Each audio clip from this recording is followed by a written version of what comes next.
इस वक्त जो है सनातन और सनातन की जो प्रेम की धारा जो है इस संगम तट पे बह रहा है। कहना चाहेंगे आप इस संगम को लेके और इस प्रयाग को लेके?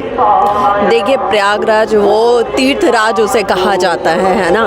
तो तीर्थराज और उसके बाद 7 पुरी आती हैं, 7 देवियां आती हैं, ठीक है।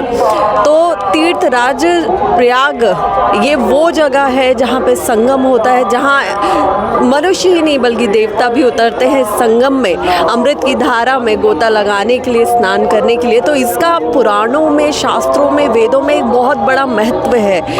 तो तीर्थराज में अब ये जो महाकुंभ हो रहा है, इसका जब तीर्थराज में महाकुंभ हो रहा है जिसकी खुद में इतनी मान्यता है, तो उसमें जब महाकुंभ होगा तो उसकी कितनी मान्यताएं होंगी।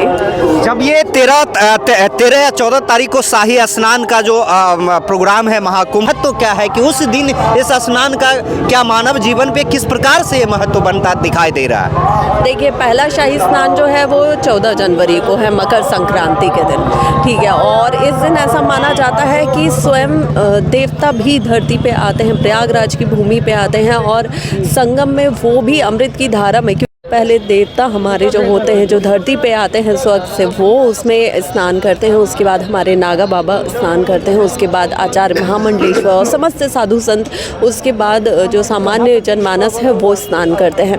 तो अमृत की जो धारा होती है, ऐसा माना जाता है कि उसमें देवता के बाद साधु संतों के साथ अगर आप स्नान करते हैं तो वो अमृत आपके शरीर के, आपके जीवन के समस्त रोगों को, कष्टों को, समस्त तकलीफ़ों को दूर करता है, उन्हें ख़त्म करता है। उसके साथ आप एक नई ज़िंदगी की, यहाँ से जाके नई ज़िंदगी की शुरुआत करते हैं।